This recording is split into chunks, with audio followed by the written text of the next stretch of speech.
Hey everyone. Spider Man is arguably the most famous Marvel character, and particularly the face of Marvel itself. And over the years, we have gotten three very different live action takes on Spider Man: Tobey Maguire, Andrew Garfield, and Tom Holland, all of whom have been very iconic in their own ways. So the question naturally arises, who is the best? That's a question. That's a question. Oh, buddy. Which of these can truly be crowned the definitive live action Spider Man? Welcome. This is The Milestoner, and today we are breaking down the three live action Spider Man to decide who deserves the title of the best. Quick spoiler warning before we begin: we will be discussing spoilers from all three versions.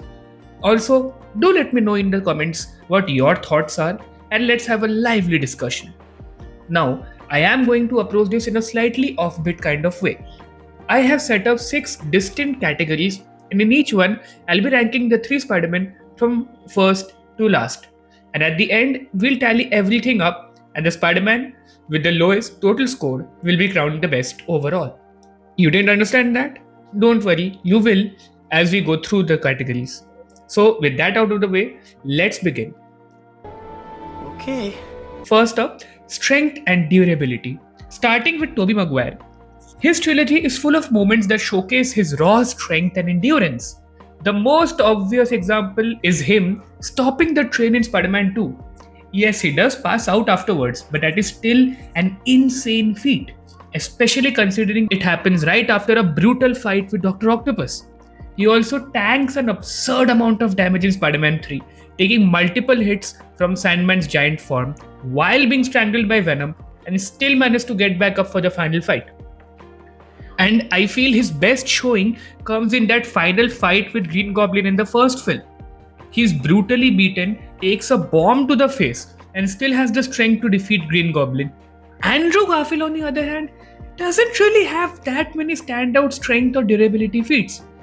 He fights physically intimidating villains like the Lizard and Green Goblin, and during the fight with the latter, he even destroys a clock tower, but he loses most of these fights. His victories usually come from intelligence and improvisation, not exactly raw power. Tom Holland Spider Man, however, operates on a much larger scale.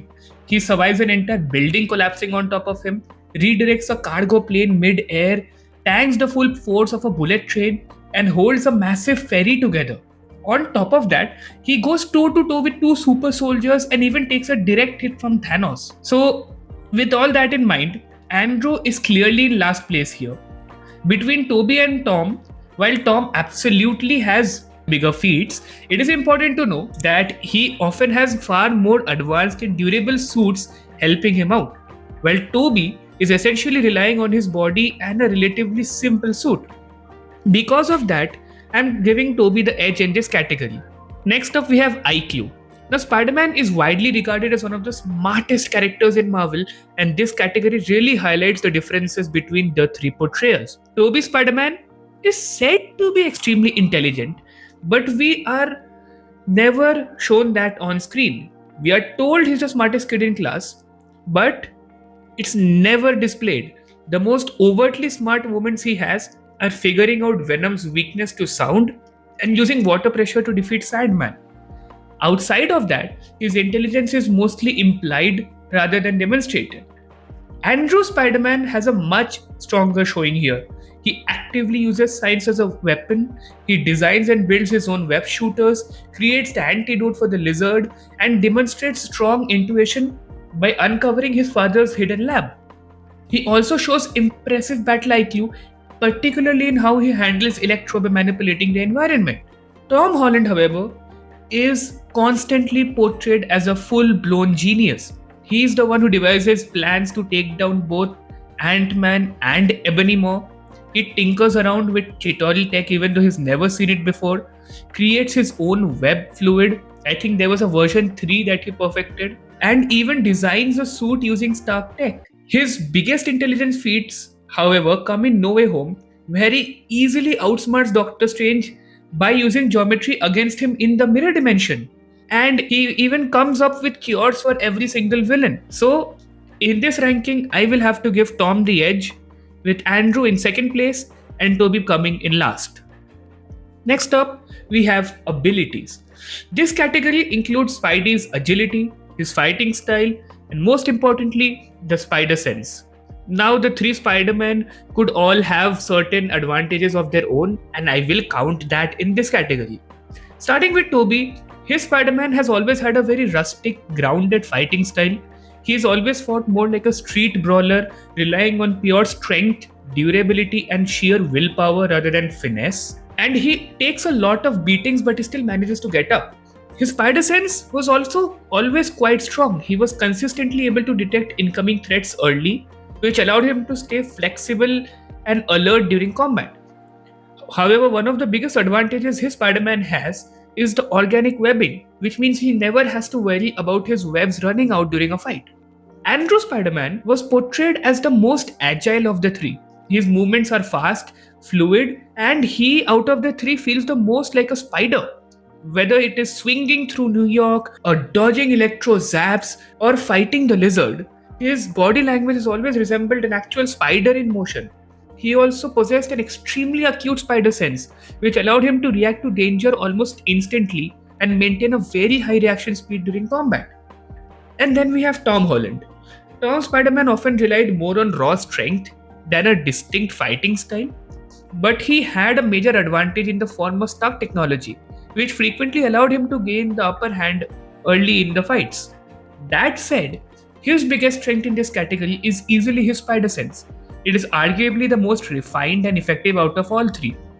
He was able to take out Mysterio's drones using nothing but just his spider sense. He was able to detect the Green Goblin persona taking over Norman. And mind you, that is not an easy feat because he was able to sense the danger before it even arrived. And most of all, he was able to move his body around while his astral form had been pushed out of it by Doctor Strange. So taking all of this into account, I will have to give it to Andrew simply because the spider-like movement, agility, and reaction speed give him a bigger edge over the other two. Tom Holland is in second place, but that is simply because of his incredibly overpowered spider sense.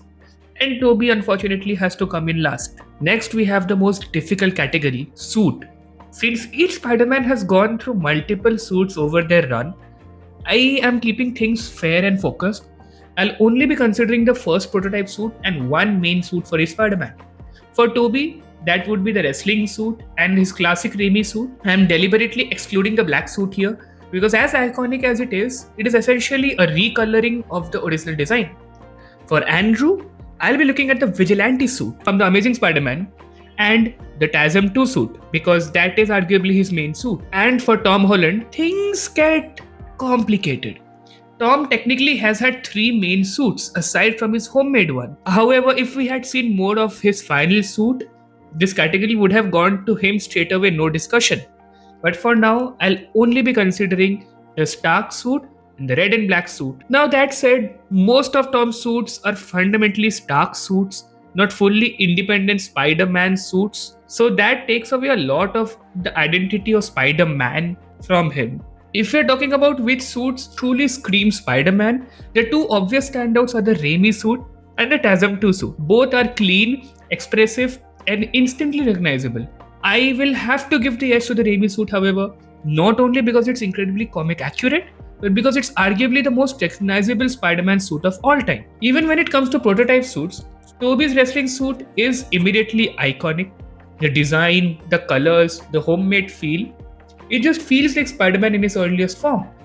Because of all that, this category goes to Tobey Maguire. Andrew does come a close second. Even though his prototype suit is nowhere as good as Tom's, the main suit more than makes up for it as it very much embodies the essence of Spider-Man. So, in this ranking, Tobey wins, with Andrew in second place and Tom in last. Next up, we have character development. And honestly, this is the most important category for Spider-Man. At his core, Spider-Man isn't defined by his powers or his IQ, but by how Peter Parker grows through the story. Starting with Tobey Maguire, Tobey's trilogy gives us a very clear and complete arc across the three films. We see Peter become Spider-Man, struggle to balance his personal life with his responsibility as a hero, and face the consequences of letting ego and fame get the better of him. The dominant theme throughout his story is responsibility. and how being Spider-Man comes at a very personal cost. What strengthens Tobey's arc even more are his villains.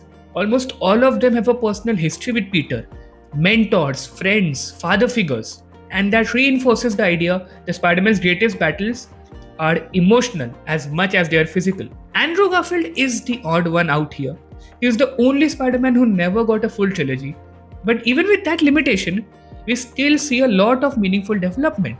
The core theme of his story is sacrifice. I mean, duh. While the writing in his films is very uneven, Andrew Spider-Man still goes through a compelling arc. Unfortunately, his story is cut short and we never got to see that arc fully play out, which ultimately does hold him back in this category. And then there's Tom Holland.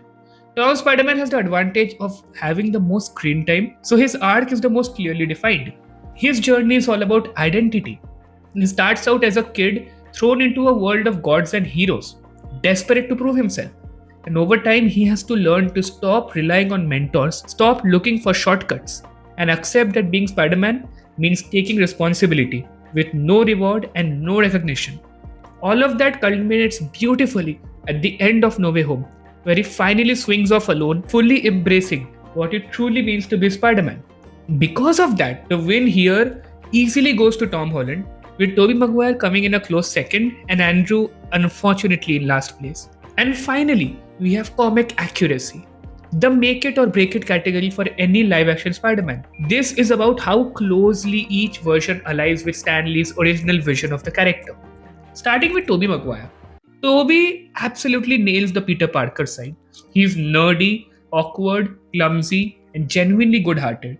His origin story and overall narrative arc are also the most traditionally comic accurate, especially when it comes to responsibility and sacrifice. Where Tobey falls short, however, is in his portrayal of Spider-Man himself. While he captures the emotional core perfectly, he is rarely as funny or quippy as Spider-Man is supposed to be. And let's not forget, the organic webs is not Spider-Man. Andrew Garfield, on the other hand, absolutely nails Spider-Man. He's constantly wisecracking during fights, and when you pair that with his fast, spider-like movement, he feels ripped straight out of a comic panel. Unfortunately, this also comes at the cost of his Peter Parker.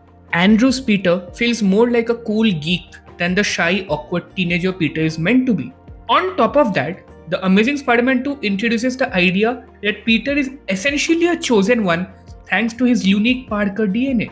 And that completely betrays the core idea of Spider-Man as an everyman hero. Anyone can be Spider-Man. That is what Stan Lee created the character essentially for. And the single choice of making him unique does a lot of damage to his comic accuracy.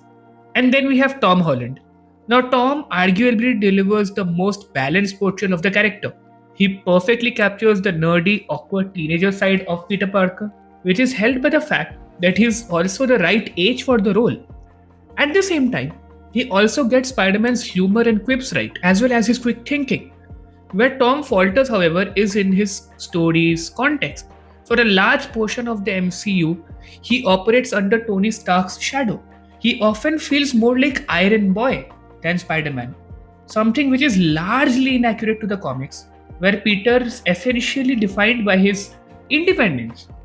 Even so, when looking at the character as a whole, Tom's portrayal gets closest to nailing both sides of Spider-Man. And his personality, values, and core traits also align most closely with the classic version of the character. This is a very tough one to decide. While all three versions of the character do have inaccuracies compared to the comics, the win here has to go to Tom Holland because he nails both sides of the character, while Tobey Maguire comes in a close second, and Andrew unfortunately has to come in last. If we finally tally up the scores here, Tom Holland ends up having the lowest score and ultimately he has to be crowned the best live action iteration of Spider-Man. Tobey comes in second place and Andrew unfortunately has to be last. Now, I have done this based on statistics. This is not more my personal take. So, you guys might have differing opinions. You guys might not agree with this. I personally enjoy all three portrayals of Spider-Man and I would love to know who is your favorite of the three. If you enjoyed this video, do like, share and subscribe and stay tuned for more content like this.